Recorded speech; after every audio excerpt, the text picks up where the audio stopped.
बेटी को आप पढ़ाते हैं तो दो परिवारों की स्थिति सुनिश्चित होती है, उनकी प्रगति सुनिश्चित होती है। मैं बचपन में जब संस्कृत का व्याकरण पढ़ता था तो उसमें बेटियों के लिए एक शब्द आता था दुहिता, और संस्कृत के आचार्य मेरे पिता ने मेरी बहन को उसकी संधि पढ़ाते हुए कहा कि दूरे हिता इति दुहिता, जिसे दूर कर देने में हित है वह दुहिता है। और तब भी मैंने प्रतिक्रिया दी कि ये तो गलत व्याख्या है। मेरे पिताजी ने मेरी माँ से कहा कि तुम्हारे घर में पाणिनि पैदा हो गए हैं, व्याख्या को गलत बता रहे हैं। लेकिन तब भी मेरे मन में इसके प्रति विद्रोह था और आज भी है। अगर दुहिता शब्द की कोई व्याख्या हो सकती है तो वो ये कि जो दो कुलों का हित करे वो दुहिता होती है, वो बेटी होती है।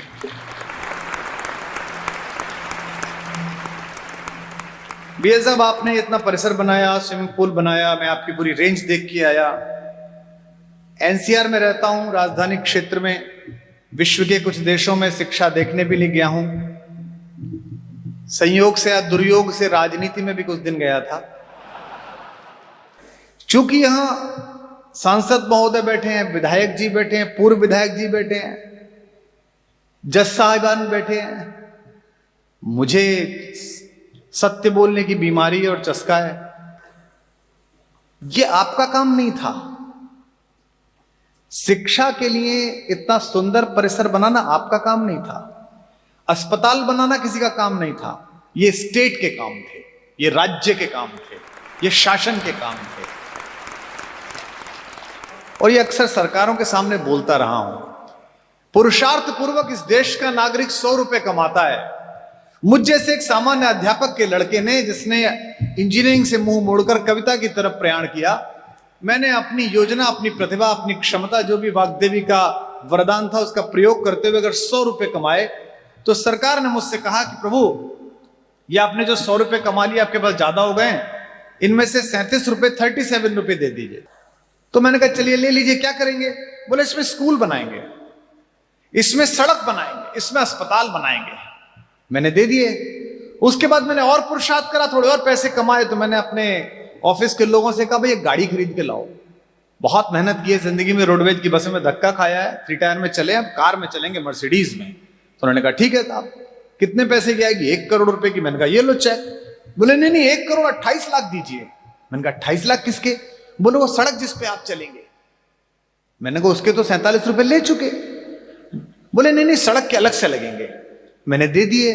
इसके बाद मैं जैसे ही हाईवे पे चढ़ा, वहां कुछ लोग मिल गए रास्ता रोक के। बोले 500 रुपए दीजिए। मैंने कहा किस बात के? बोले सड़क के। मैंने कहा वो तो मैं 2 बार दे के आया हूं। बोले नहीं, ये अच्छी सड़क है, इसके 500 रुपए अलग लगेंगे आप। अब प्रभु, आपने मुझसे 3 बार पैसे ले लिए, लेकिन जब मैं नवलगढ़ के लिए उतरा हाईवे से तो सड़क गड़गड़ गड़गड़ करने लगी।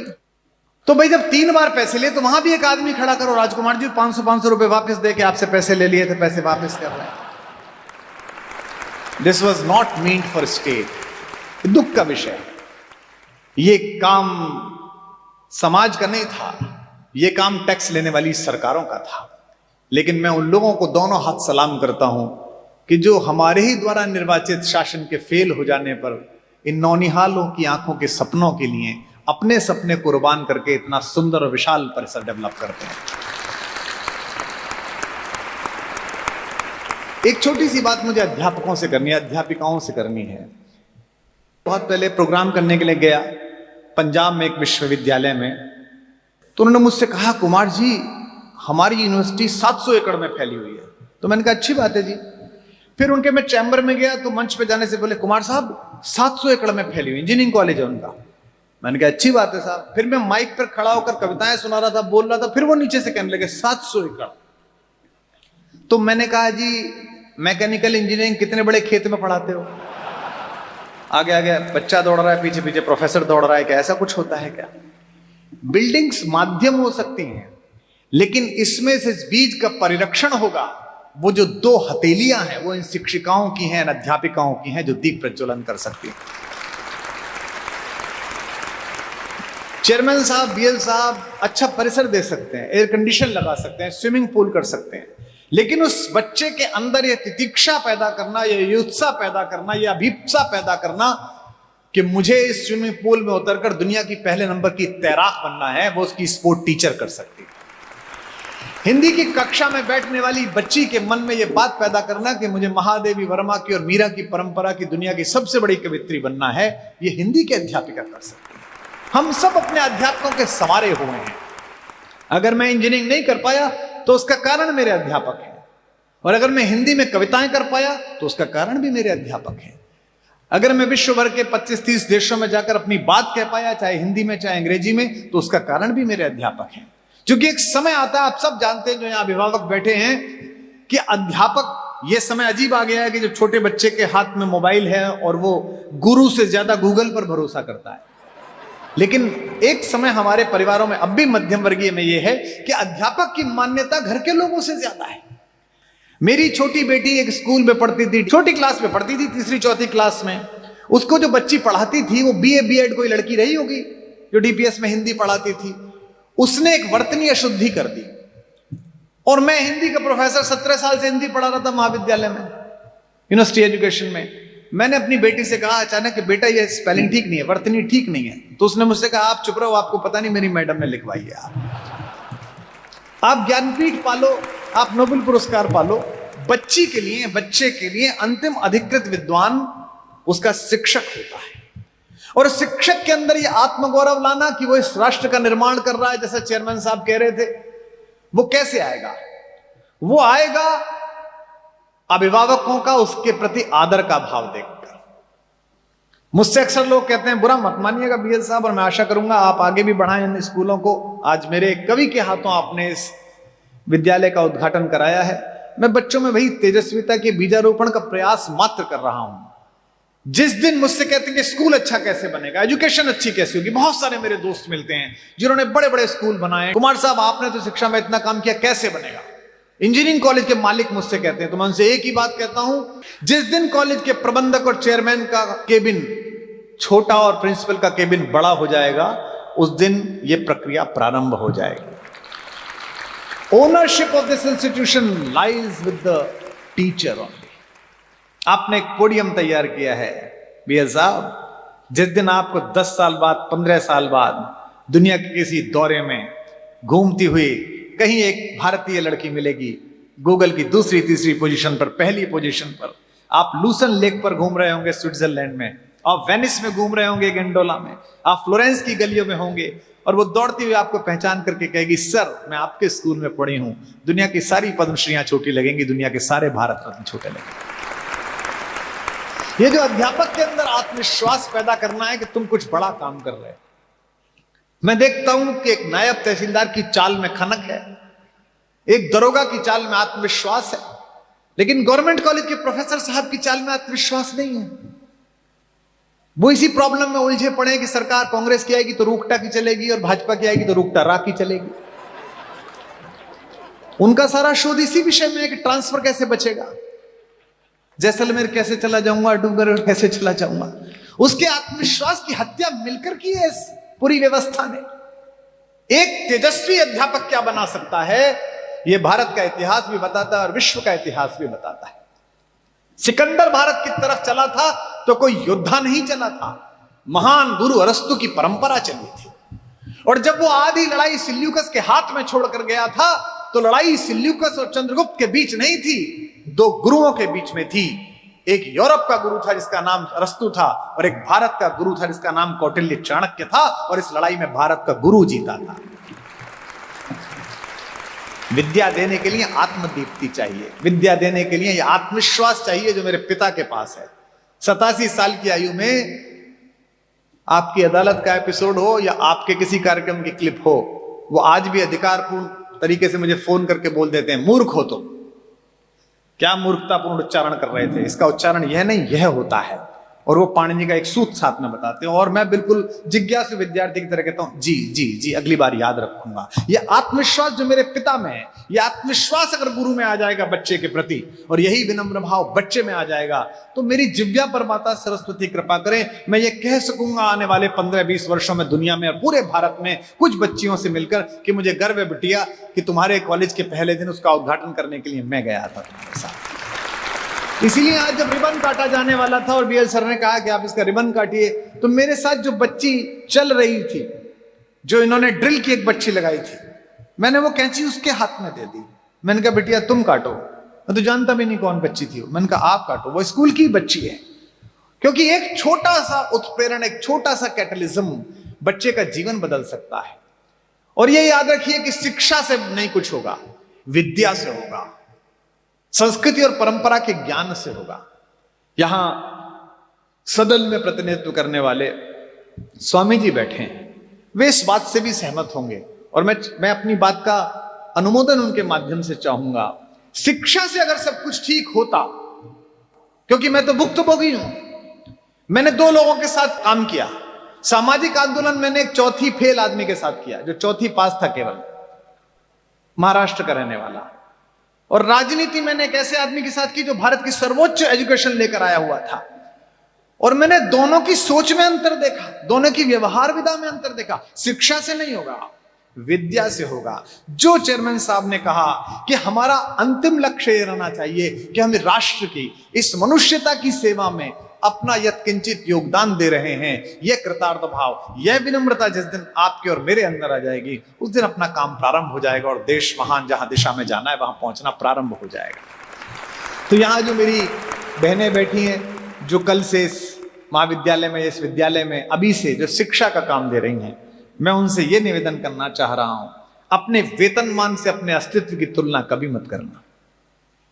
तुम्हारा वेतनमान केवल तुम्हारे जीवन यापन के लिए, तुम्हारा वेतनमान तुम्हारी तेजस्विता की रक्षा करने के लिए, लेकिन जो तुम्हें काम मिला है वो इस सदन में बैठे बड़े बड़े लोगों को नहीं मिला है। तुम्हें काम मिला है कि एक छोटी सी दीप शिखा को तुम ज्वाला बना सकती हो जो पूरे विश्व में प्रकाश फैलाएगी। तुम्हें काम मिला है कि तुम एक बच्ची के माध्यम से 2 घरों में वो उजाला फैला सकती हो जहां तपस्वी पैदा हो, जहां एपीजे अब्दुल कलाम पैदा हो, जहां बड़े बड़े विश्व नागरिक पैदा हो। अक्सर क्योंकि मैंने पढ़ाया भी है और मेरा शिक्षकों का परिवार है, मेरे पिताजी प्रोफेसर रहे, मेरे घर में अभी भी हम 5 भाई बहनों में केवल मैं और एक मेरा इंजीनियर भाई, चलो मैं तो पहले भी शिक्षक था, केवल एक ही व्यक्ति बाहर है, बाकी 9 के 9 लोग शिक्षा में। कोई वाइस चांसलर है, कोई विश्वविद्यालय में आचार्य अध्यक्ष है, कोई कुछ पढ़ाता है। तो मैंने इस पूरी प्रक्रिया को पास से देखा है, बहुत पास से अनुभव किया है। अध्यापकों से भी, प्रबंधकों से भी अनुरोध है और खासतौर पर माता पिताओं से अनुरोध है कि वे देखिए, आपके घर में जो पालतू कुत्ता है ना, हमारे दिल्ली में, नोएडा में, गुड़गांव में, उसको दिन भर छोड़कर जाने के लिए कुत्तों के बोर्डिंग बनाए गए, या cat parents, dog parents enlisted है कि मुझको कुत्तों का शौक है तो मुझको कॉल किया जाएगा कि आप मेरा शिट्जू एक दिन के लिए रख सकते हैं क्या। एक कुत्ते को छोड़ने तक के लिए लोग प्रोफाइल चेक करते हैं। एक जीते जागते मनुष्य को, अपने जिगर के टुकड़े को, अपनी आत्मा के अंश को, अपने अवतंश को, अपनी बिटिया को किसी ने आपके हाथ में सौंप दिया है। अगर अपनी बिटिया से ज्यादा इसे प्यार नहीं दिया, दुलार नहीं दिया, तो आपका अध्यापक होना बेकार है। यहां पर अपनी बेटियों को छोड़ते समय मनुष्य को लगे कि मेरे परिवार में भी, मेरे घर में भी जो ना मिल पाएगा वो इस लड़की को यहां मिलेगा। जो सुविधाएं मिली हैं उसके अतिरिक्त उसे लगे कि ये मिलेगा। क्योंकि अगर शिक्षा ने ठीक काम किया होता, केवल शिक्षित होने ने, मैं मानता हूं कि शिक्षित होने की आवश्यकता है, मैं मानता हूं कि प्रोफेशनल एजुकेशन की आवश्यकता है, जो आपने महत्वपूर्ण काम यहां किए हैं, कंप्यूटर्स में, जो भी आपने रोबोटिक्स में इतनी सारी चीज की हैं, उन सब की आवश्यकता है। लेकिन जो मूल संस्कार विद्या का है उसकी आवश्यकता है। क्योंकि अक्सर मैं ऐसा प्रयोग सामने के एक बोर्ड पे करता हूं, एक तरफ लिखता हूं शिक्षित, एक तरफ लिखता हूं अशिक्षित, और फिर लिखता हूं आइए बात करते हैं कि विश्व में होने वाली समस्याओं में किसका योगदान है। जैसे एक समस्या है प्रदूषण, सब हम इससे दुखी हैं। प्रदूषण शिक्षित कर रहा है कि अशिक्षित कर रहा है? गांव में प्रदूषण देखा आपने? दिल्ली में है, गुड़गांव में है, लेकिन वहीं से 40-50 किलोमीटर दूर जो मेरा कॉटेज है, जहां केवी कुटीर, जहां मैं रहता हूं, वहां नहीं है। गांव वाले को पता है कि क्या जलाना है और क्या नहीं जलाना है। भाई भतीजावाद ये शहर में है कि गांव में है? मैं तो उस गांव से आया हूं जहां गांव की किसी भी जात की लड़की अगर दूसरे गांव में ब्याही भर गई है तो मेरे बाबा उस दूसरे गांव का खाना नहीं खाते थे कि अपने गांव की बेटी ब्याही गई है। ये हमारे गांवों की परंपरा रही है।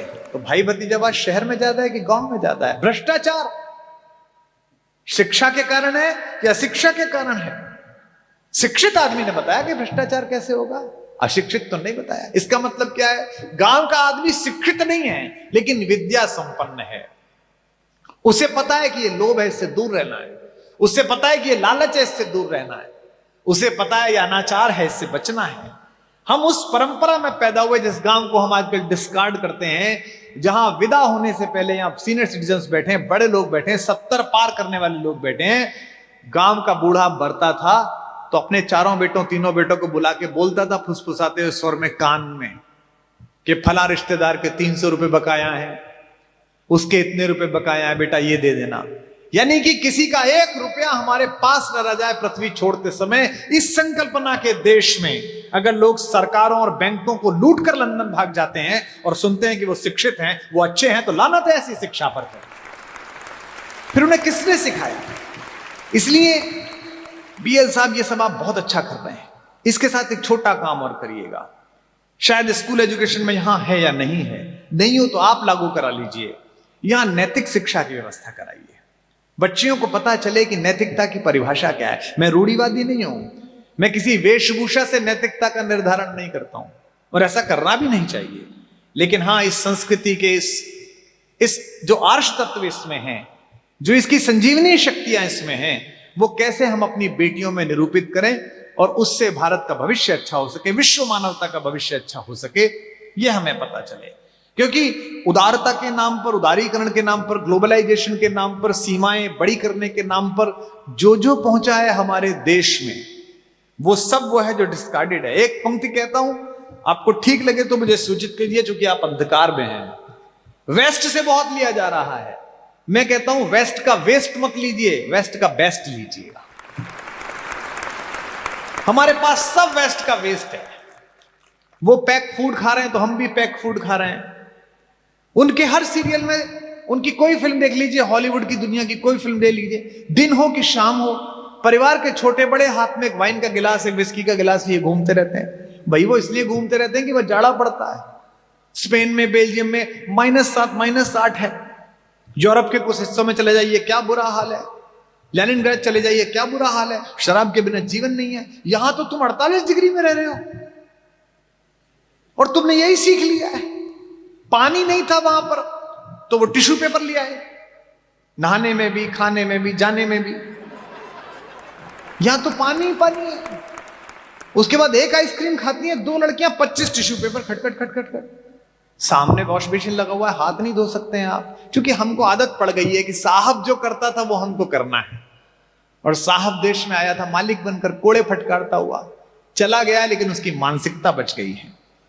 मुझे अच्छा लगेगा कि अगली बार जब यहां कार्यक्रम हो तो यहां का प्राथमिक संचालन मातृभाषा हिंदी में हो और हमारी कोई बिटिया करे, हमारे कॉलेज की पढ़ी हुई की लड़की करे।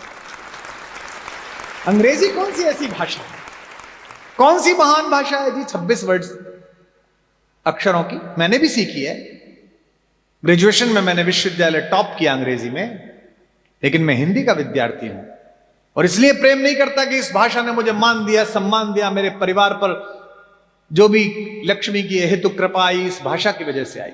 इसलिए प्रेम करता हूं कि ये मेरी मादरी जबान है, ये मेरी मातृभाषा है। अंग्रेजी अच्छी है लेकिन हिंदी से बेहतर नहीं हो सकती। वहीदा रहमान कितनी भी खूबसूरत हो, मेरी मां से सुंदर नहीं हो सकती। वो दुनिया की सबसे सुंदर स्त्री है मेरी मां, और ये मेरी जबान है। और इसमें विशेष रूप से शेखावाटी के लोगों, राजस्थानी लोगों का तो बहुत आभार व्यक्त करता हूं। आपने तो हम जैसे लोगों को, जो उत्तर प्रदेश के लोग हैं, जो मिक्स वेजिटेरियन हो चुके हैं अब समय, पता नहीं कौन कौन सी संस्कृति आके मिल गई हैं, हमें पता ही नहीं है। आप लोगों ने हमें सिखाया कि भाषा से प्रेम कैसे किया जाता है।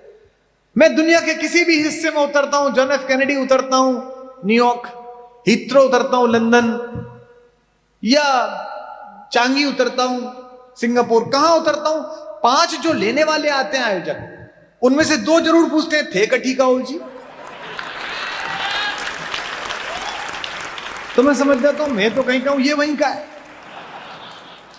बच्चा क्या कहता है, 3री क्लास का बच्चा आप ले रहे हैं, 3री क्लास का बच्चा सफेद, जैसे सामने पीछे आपने मेरा चित्र लगा दिया, ऐसा एक सफेद कैनवस है, ना उसमें घृणा है, ना विश्वास है, ना उसमें हिंदू मुसलमान है, ना उसमें भाजपा कांग्रेस है, ना उसमें अमीर गरीब है, ना उसमें सवर्ण, दलित, पिछड़ा, महापिछड़ा। आजकल तो इतनी पंचायत आपके यहां हो रही है, पूरा रास्ता भरा पड़ा है भाई। एक राजस्थानियों की पंचायत नहीं है, एक भारतीयों की पंचायत नहीं है, जाटों की हो रही है, ठाकुरों की हो रही है, ब्राह्मणों की हो रही है। और फिर कहते हो कि विकास क्यों नहीं हो रहा है। अरे आपने सरकारें जिताई नहीं है, आपने जातियां जिताई हैं, तो उनसे ही पूछो भैया विकास क्यों नहीं हो रहा है।